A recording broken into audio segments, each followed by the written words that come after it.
Hi friends, మనం ఇండియాలో చాలామంది రిచ్ పీపుల్ అంటే సెలబ్రిటీస్ లైక్ సినిమా హీరోలు కావచ్చు, లేదంటే స్పోర్ట్స్ క్రికెట్ ప్లేయర్స్ కావచ్చు. వీళ్ళు లగ్జరీ ఐటమ్స్, కార్లు కానీ లగ్జరీ వాచెస్ కానీ కొంటుంటే చాలామంది అనుకుంటారు ఏంటంటే వీళ్ళు ఏమైనా మనీని ఇంత వేస్ట్ చేస్తున్నారు, చాలా లగ్జరీ ఐటమ్స్ కొంటున్నారు అని చాలా అండర్ ఎస్టిమేట్తో ఆలోచిస్తారు. కానీ అందులో చాలా క్యాలిక్యులేటెడ్ మైండ్ ఉంది. ఎందుకు వాళ్ళు వాటిలో ఇన్వెస్ట్ చేస్తారు, ఊరికనే చాలా లగ్జరీ ఐటమ్స్ కొంటారు అనే దానికి. ఇది చాలామందికి అసలు 99% పీపుల్కి తెలియదు. సపోజ్ మన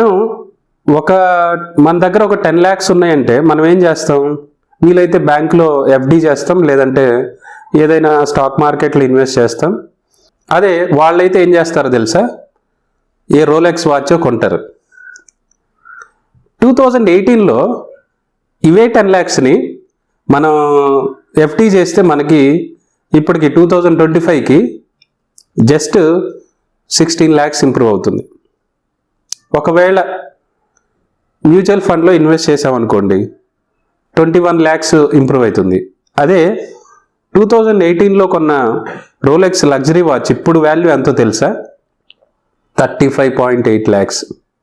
ఒకసారి మనం 2018లో ప్రీసియస్ ఐటమ్స్ వాటి కాస్ట్ ఎంత ఉంది, ఇప్పుడు 2025లో వాటి కాస్ట్ ఎంత ఉందని ఒకసారి చూసుకుంటే, గోల్డ్ అప్పుడు 10 grams వచ్చేసి 31,390 రూపీస్.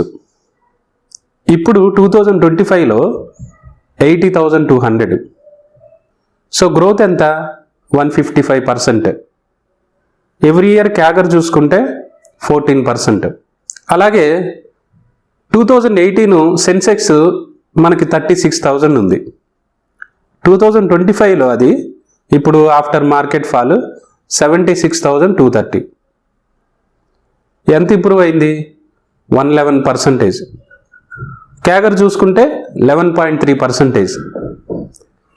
ఇదే రోలెక్స్ వాచ్ 2018లో 10 lakhs వాల్యూ, ఇప్పుడు అది 35 lakhs. ఎంత ఇంప్రూవ్ అయింది, 258%. దాని క్యాగర్ చూసుకుంటే 20.4%. చూడండి, 2018లో 10 lakhs వాల్యూ ఇప్పుడు ఎంత ఉందో ఈ ప్రీసియస్ మెటల్ కానీ స్టాక్ మార్కెట్ కానీ రోలెక్స్ వాచ్ కానీ లగ్జరీ వాచ్. ఈ లగ్జరీ ఐటమ్స్ లైక్ వాచెస్ అసలు ఎందుకు ఇంత కాస్ట్ ఇంప్రూవ్ అవుతుందో ఒకసారి చూద్దాం. ఎప్పుడు కూడా లగ్జరీ వాచెస్ బయట ఫారిన్ కంట్రీ నుంచి ఇంపోర్ట్ చేసుకుంటారు. అంటే వాటి ప్రొడక్షన్ కానీ వాటి అవైలబిలిటీ కానీ చాలా లిమిటెడ్గా ఉంటుంది. ఆర్డర్ బేస్ మీద మ్యానుఫ్యాక్చరింగ్ అవుతాయి కొన్ని అయితే. అంటే వెరీ లిమిటెడ్ సప్లై, డిమాండ్ ఎక్కువ ఉంటుంది, సప్లై లిమిటెడ్గా ఉంటుంది. ఇంకోటి, ఈ లగ్జరీ వాచ్ అనేది బయట సెలబ్రిటీస్ కావచ్చు ఒక స్టేటస్ సింబల్. అదే మీరు ఎక్కడో మార్కెట్లోనో ఎక్కడో వేరే ఇన్వెస్ట్ చేశారు వాళ్ళు, నలుగురిలో దాన్ని ఎక్కడ అనుభవించలేరు. ఈ వాచెస్ అనుకో పెట్టుకొని ఒక స్టేటస్ సింబల్గా చూపించుకుంటారు. ఇంకొకటి ఏంటంటే, ఇంకా ఈ లగ్జరీ ఐటమ్స్లో ఒకవేళ అవి దొరకట్లేదు, చాలా త్వరగా డెలివరీ కావాలంటే చాలామంది సెలబ్రిటీస్ ఇంకా ప్రోడక్ట్ కాస్ట్లో ఒక 10-20% ఎక్కువ కాస్ట్ పెట్టి పే చేస్తారు ముందుగా, అంటే త్వరగా తెచ్చుకోవడానికి. అంటే అట్లా వెయిట్ లిస్ట్ ప్రీమియమ్స్ కూడా అవుతాయి. తర్వాత ఇన్ఫ్లేషన్. ఇప్పుడు మనకి కొంత ఇన్ఫ్లేషన్ వచ్చినప్పుడు వేరే అదర్ మార్కెట్స్ డౌన్ అవుతాయేమో, కానీ ఈ ప్రోడక్ట్ కాస్ట్ మాత్రం ఎప్పుడూ స్టేబుల్గా అంతే ఉంటుంది. లగ్జరీ వాచెస్, ఒక వాచ్ ఉందండి, అది ఇప్పుడు ₹1,00,00,000 వాచ్ అనుకుంటారు. అప్పుడు 2018లో 20 lakhs. పటేక్ ఫిలిప్ నాటిల్స్ వాచ్ అని, అది 20 lakhs 2018లో. ఇప్పుడు అది 2025లో 1.2 crores.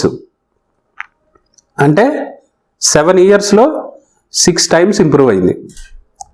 జస్ట్ వాళ్ళు లగ్జరీ ఐటమ్ కొని జస్ట్ హోల్డ్ చేస్తారు అంతే. ఇప్పుడు దాని మార్కెట్ వాల్యూ 1.2 crore. సో ఈ స్టోరీ చూస్తే మన దగ్గర 10 lakhs ఉంటే ఎందులో ఇన్వెస్ట్ చేయాలో ఒక్కసారి క్లారిటీ వచ్చినట్టుంది. ఎందుకంటే సెలబ్రిటీస్ అంత తక్కువ అంచనా వేసి ఏది బై చేయరు. కార్స్ కావచ్చు, లగ్జరీ కార్స్ కావచ్చు, లగ్జరీ వాచెస్ కావచ్చు, లగ్జరీ విల్లాస్ కావచ్చు. చూడండి, ఒక 10 lakhs స్టోరీకి, ఒక 2018లో 10 lakhsకి ఇప్పుడున్న వాల్యూ చూడండి కంపారిటివ్లీ అదర్ మార్కెట్స్. జస్ట్ ఇది మీతో షేర్ చేసుకుందామని చెప్తున్నాను.